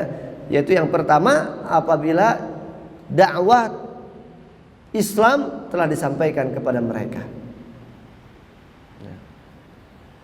Yang kedua, ini syarat yang kedua, kapan orang kufar itu boleh diperangi, adalah ketika mereka kufarnya ini adalah kufar atau orang kafir harbi, kafir yang memerangi kita. Sehingga dengan demikian dapat dikatakan sebagai mafhumul mukhalafahnya adalah bahwa seorang muslim melakukan jihad itu bukan untuk mengekspansi, tetapi untuk melakukan pembelaan diri, bukan agresi kita, bukan kita yang mendului, tapi kita ini dalam rangka membela diri. Karena syaratnya itu dua, harus didakwahi dulu. Kemudian yang kedua, harus kafirnya kafir yang memerangi, kafir harbi, kafir yang memusuhi kita, bukan yang kafir yang musta'min, yang mereka meminta keamanan dari kita, minta suaka, bukan kafir yang mu'ahid, bukan kafir yang mereka mengadakan perjanjian untuk hidup damai dengan kita, bukan kafir ahli zimmah, bukan kafir yang mereka membayar jizyah hidup, ya, kepada kita untuk nebeng hidup atau hidup berdampingan di suatu negara Islam, kemudian sebagai kompensasinya mereka bayar pajak, bukan itu. Maka orang-orang kafir yang ini, yang musta'min, yang mu'ahid, yang zimmi, ini mereka harus dilindungi, ya, tidak boleh diperangi. Bahkan Rasulullah SAW mengatakan, man adza zimmiyan faqad adzani. Barang siapa yang menyakiti orang kafir zimmi, maka sama saja dia menyakiti aku, kata Rasulullah. Dalam riwayat yang lain, man qatala mu'ahadan aw mu'ahidan lam yarah raihatal jannah. Kata Rasulullah, barang siapa yang memerangi orang kafir mu'ahid, orang kafir yang mengadakan perjanjian dengan kaum muslimin untuk hidup damai, lalu diperangi, artinya berarti dia berkhianat orang muslim ini, maka dia tidak akan mendapatkan wanginya surga. Wanginya saja nggak bakal dapat, apalagi mau masuk. Nah, sehingga dengan demikian kafir yang diperangi itu adalah hanya kafir harbi.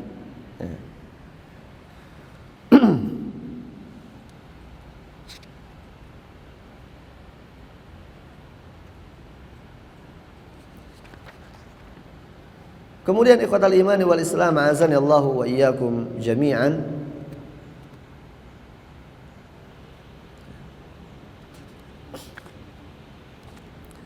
Berikutnya waktu kita sekitar 5 menit lagi. Mohon maaf, ini pembahasan kita sebagaimana kita sampaikan panjang, dan sebenarnya saya sudah membuat ringkasannya saja ini 48 halaman. Ya, jadi pembahasan kita saat ini baru sampai ke halaman 16 mau masuk ke halaman 17.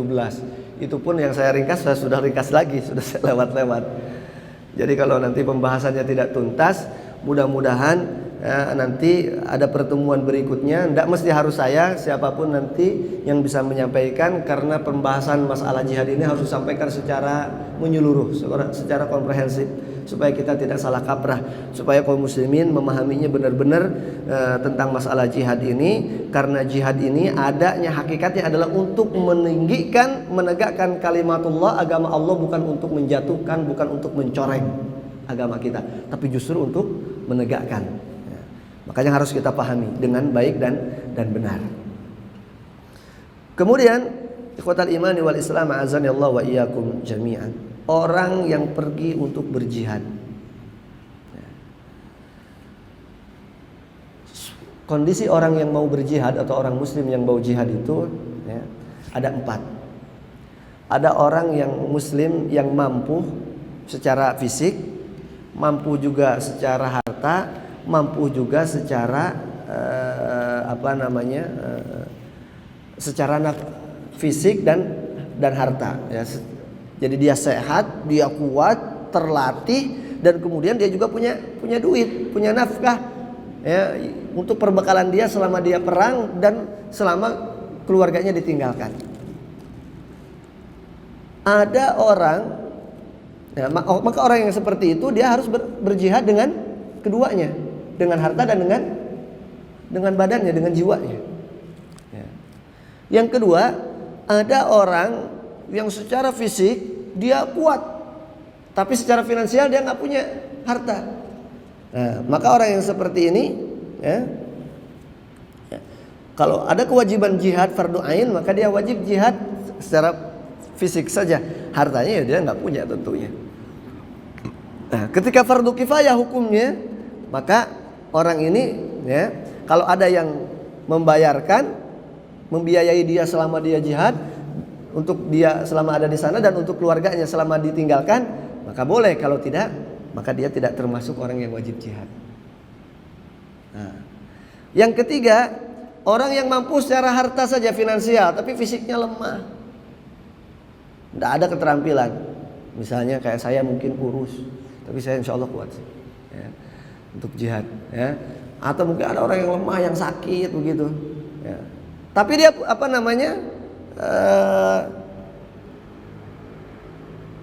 punya harta ya. Punya harta ya. Pergi jihad apa enggak ya? Jihad dengan hartanya, fisiknya enggak usah. Ada kesana malah ngerepot-repotin ya, ngeganggu orang yang sedang berjihad ya. Orang ini enggak usah pergi jihad. Kemudian yang keempat, ada orang yang secara fisik lemah, secara finansial juga iya, maka orang yang seperti ini tidak ada kewajiban jihad. Nah, jadi orang muslim ini ada 4 tipenya dalam rangka dia untuk menjadi seorang mujahid. Yang pertama adalah mampu secara harta dan dan fisik, finansialnya oke, fisiknya oke, maka dia jihad dengan kedua-duanya. Yang kedua, mampu secara fisik saja, finansial nggak ada, ya jihad dengan fisiknya saja. Kalau itu fardu kifayah, maka dilihat ada yang membiayai nggak. Kalau nggak ada, ya dia nggak wajib. Kemudian yang ketiga, harta saja dia mampu, fisik nggak, maka jihad dengan harta. Yang keempat, nggak punya apa-apa, fisiknya pun lemah, maka dia tidak wajib untuk berjihad. Hal ini difirmankan oleh Allah Subhanahu wa taala di dalam surat Al-Baqarah ayat ke-193, kemudian ayat At-Taubah ayat ke-91, di mana kata Allah Subhanahu wa taala, laisa 'alal du'afa wala 'alal marda wala 'alal ladzina la yajiduna ma yunfikuna haraj. Kata Allah, tidak apa-apa orang-orang yang lemes, yang lemah, atau orang-orang yang sakit, atau yang tidak punya nafkah, ya, tidak apa-apa, la haraj, tidak ada dosa. Idza nasahu lillahi wa rasulihi ma'alal muhsinina min sabil wallahu ghafurur rahim.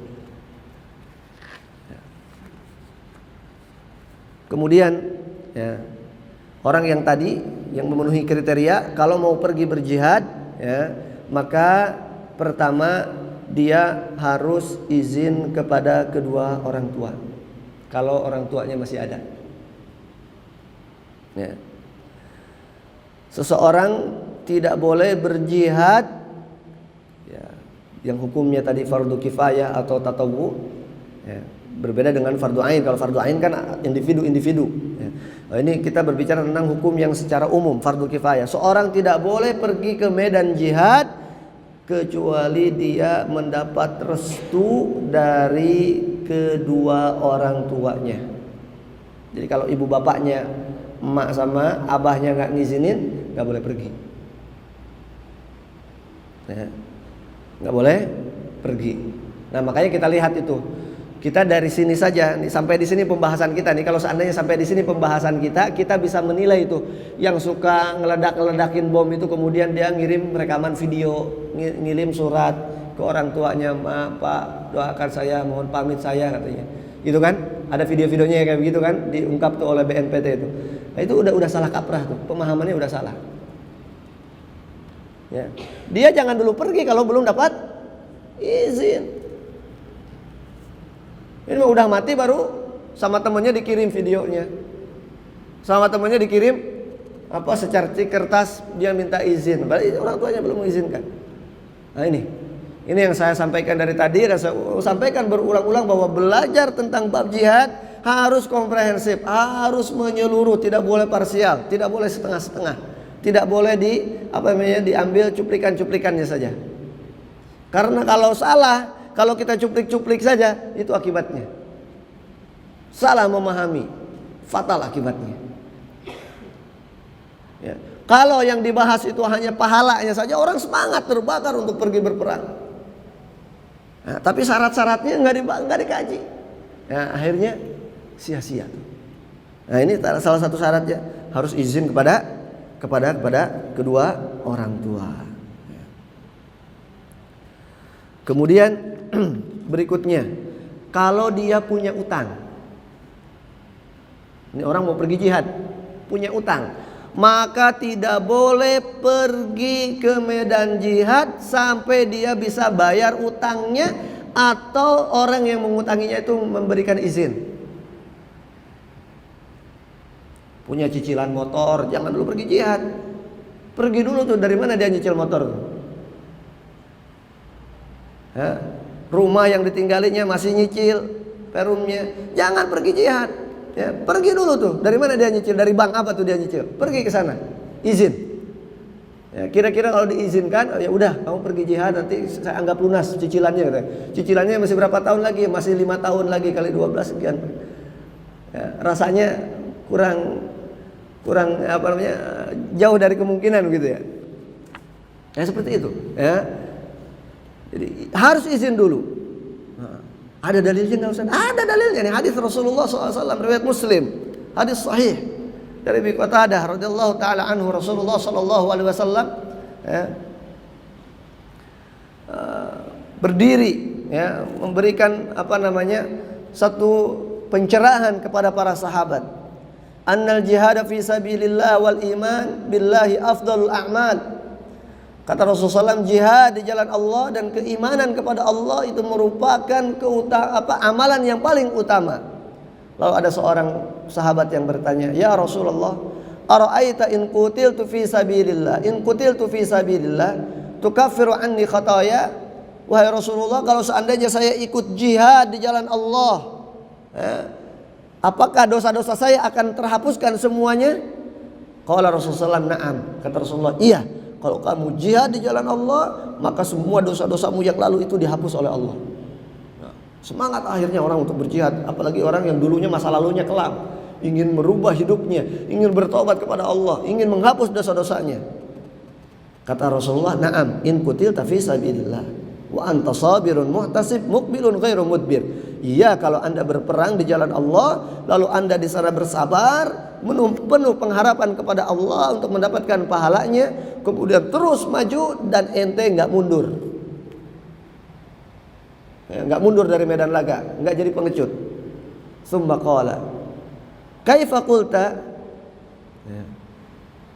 Ara'aita in kunta? Kemudian kata Rasulullah, ayo kamu mau nanya apa lagi? Kaifa qulta? Qala, orang itu nanya lagi, ara'aita in qutiltu fi sabilillah atukaffiru anni khataya, wahai Rasul. Ada lagi yang sahabat yang nanya, kalau saya yang jihad gimana Rasulullah SAW?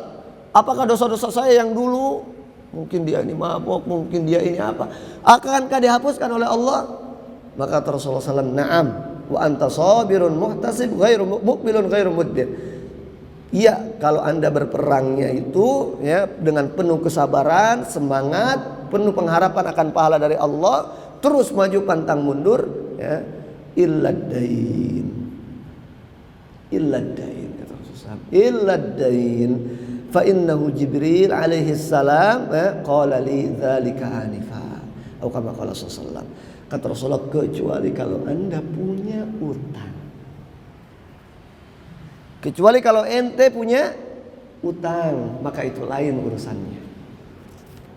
Lain urusannya. Jadi orang yang punya utang jangan dulu pergi ke medan jihad. Kecuali kalau dia sudah mampu melunasi utangnya, yakni ada orang temennya mungkin, nih lu punya utang, lunasi dulu nih pakai duit gue. Nah, boleh tuh. Atau dia pergi ke orang yang ngutanginnya, Pak, saya masih punya utang ke Bapak, tapi saya mau jihad gimana Pak? Bapak lunasin aja ya Pak. Atau bagaimana dan seterusnya. Kalau kata orang yang punya utangnya, enggak, ya, pokoknya kamu harus bayar utang saya. Urusan jihad urusan ente, ya, saya nggak mau tahu. Nah, maka berarti orang itu nggak boleh jihad sampai utangnya terpenuhi, terlunasi. Ya. Ikhwatal iman wal Islam azanillahu wa iyyakum jami'an. Sudah dekat waktu dikumandangkannya adzan asar. Untuk kita bagi daerah Jakarta dan sekitarnya. Saya pikir pembahasan kita cukupkan dulu sampai di sini. Mudah-mudahan apa yang sudah kita sampaikan bermanfaat, ya, dan membuka cakrawala kita, wawasan keislaman kita, utamanya tentang jihad. Dan sekali lagi ana sampaikan bahwa apa yang kita sampaikan barusan ini baru sebagian dan tidak boleh berhenti pembahasan ini sampai di sini. Saya amanatkan kepada panitia, siapapun nanti yang melanjutkan pembahasannya harus dilanjutkan, karena pembahasan tentang jihad kalau tidak menyeluruh ini berbahaya, akan melahirkan pemahaman-pemahaman yang berbahaya, yang ekstrim, ya. Tetapi kalau ini disampaikan secara sempurna, dibahas secara sempurna, insya Allah, ya, tujuan daripada jihad itu li'ila'i kalimatillahi al-ulya, untuk kita meninggikan kalimat Allah setinggi-tingginya, untuk meninggikan agama Allah itu akan tegak berdiri. Berbeda kondisinya ketika itu tidak tercapai, maka orang salah memahami jihad lalu melakukannya sehingga agama itu justru tercoreng, bukan terangkat ke permukaan. Waliyadzubillah. Mudah-mudahan bermanfaat apa yang disampaikan. Kalau ada benarnya, tentu kebenaran hanya datang dari Allah Subhanahu wa taala. Kalau ada salahnya, maka itu dari kekurangan pribadi saya. Mohon dibukakan pintu maaf yang sebesar-besarnya. Ada 2 pertanyaan yang masuk. Saya pikir cukup 2 ya, mudah-mudahan gak nambah karena waktu kita sangat sempit. Yang pertama, Ustaz, bagaimana pendapat Ustaz tentang demo 4 November? Apakah termasuk jihad membela Al-Quran? Ini tergantung perspektif orang melihatnya, ya. Apakah ini termasuk jihad atau enggak? Para ulama berselisih pendapat, ya. Saya secara pribadi, ya, karena di sini yang bertanya adalah pendapat Ustadz, berarti pendapat saya secara pribadi. Sampai saat ini saya belum melihat pendapat yang memuaskan untuk saya, ketika saya memiliki pemahaman yang didasarkan kepada sabda Rasulullah SAW, man arada ayyan sahalidhi sultanin lahu fala yubdi lahu alaniyatan walakin ya'khudha biyadihi fayakhluwa bihi fa in qubila fadzaka wa illa faqad adda alladhi ma'alih. Kata Rasulullah SAW, siapa orang yang ingin memberikan satu masukan, satu nasihat kepada orang yang memiliki kedudukan, presiden, menteri, gubernur, bupati dan seterusnya, fala yubdilahu alaniyatan, maka tidak boleh nasihat itu disampaikan secara terang-terangan di muka umum, di hadapan publik. Walakin liyakhluwa bihi, akan tetapi disampaikanlah secara empat mata, secara tertutup, ya. Secara baik-baik. Kalau diterima alhamdulillah, kalau enggak kewajiban kita sudah selesai. Kewajiban kita menyampaikan kebenaran. Adapun kebenaran itu diterima atau enggak sama orang itu bukan hak kita. Hati orang itu Allah yang mengendalikan. Nah, saya belum mendapatkan argumentasi-argumentasi yang memuaskan buat diri saya untuk kemudian merubah pandangan saya pribadi atas dasar hadis tadi. Ya, tetapi memang ada kawan-kawan, ada ulama-ulama yang berpendapat bahwa ketika itu diatur secara undang-undang sehingga menjadi suatu hal yang legal, demo itu maka itu boleh dilakukan dan seterusnya, maka itu pendapat yang harus kita hormati dan apalagi dalam rangka untuk membela agama kita. Saya pikir lebih daripada itu pun ya, kalau agama kita sudah dihinakan, lebih daripada itu pun yang harus kita lakukan gitu kan. Tapi tentunya nanti dengan proses yang bertahap. Makanya tadi insya Allah pembahasan kita ini sebenarnya belum selesai. Nanti kita akan punya gambaran apa sikap yang seharusnya kita lakukan. Wallahu taala alam. Tadi Ustadz mengatakan kita jihad bukan untuk ekspansi. Bagaimana kisah Konstantinopel ya, yang dikuasai Muslim, yang ditundukkan oleh Muslim, apakah Muslim yang menaklukkan kota tersebut bukan termasuk ekspansi? Bukankah ketika itu kafir telah memusuhi Islam kepada Muhammad Al-Fatih melakukan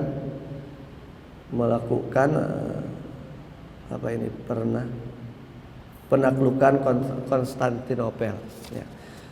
Kalau kita baca sejarahnya secara menyeluruh, ya, Konstantinopel atau katakanlah pada saat itu juga Andalusia ya, dan negara-negara Islam atau futuhat Islamiyah, pembukaan negara, perluasan negara Islam itu ya, di kitab ini kalau saya baca dan kalau kita baca secara rinci bagaimana sejarah Islam itu menyebar, itu bukan dengan ekspansi, bukan dengan hunusan pedang, bukan dengan